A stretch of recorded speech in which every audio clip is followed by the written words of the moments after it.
ఇప్పుడు మీకు చూపించబోయే రెసిపీ వంకాయ ఆలు కర్రీ. ముందుగా స్టవ్ వెలిగించి 3 టేబుల్ స్పూన్ల ఆయిల్ వేసుకోవాలి. తర్వాత 1 టేబుల్ స్పూన్ జీలకర్ర, ఆవాలు, 1 కప్పు ఉల్లిపాయలు, 1 కప్పు ఉల్లిపాయలు వేసుకున్న తర్వాత కొంచెం కరివేపాకు,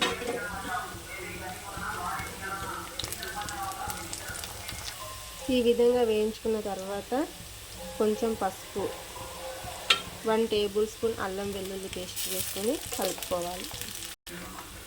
తర్వాత 1/2 కేజీ వంకాయలు, 1 ఆలుగడ్డ, మూత పెట్టి 5 నిమిషాలు ఉడికించుకోవాలి. అలాగే 1 కప్పు టమాటో ముక్కలు, 1 టేబుల్ స్పూన్ కారం వేసుకొని కలుపుకోవాలి. అలాగే 1 టేబుల్ స్పూన్ ఉప్పు వేసుకొని కలుపుకొని 2 నిమిషాలు మగ్గించుకోవాలి. 1 గ్లాస్ వాటర్ పోసుకొని పూర్తిగా ఉడికే వరకు ఉడికించుకోవాలి. ఈ విధంగా ఉడికించుకున్న తర్వాత 1 టేబుల్ స్పూన్ ధనియాల పొడి,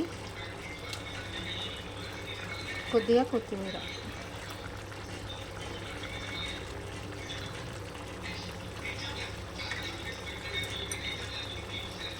అంతేనండి. చాలా బాగుంటుంది. నచ్చితే లైక్ చేయండి.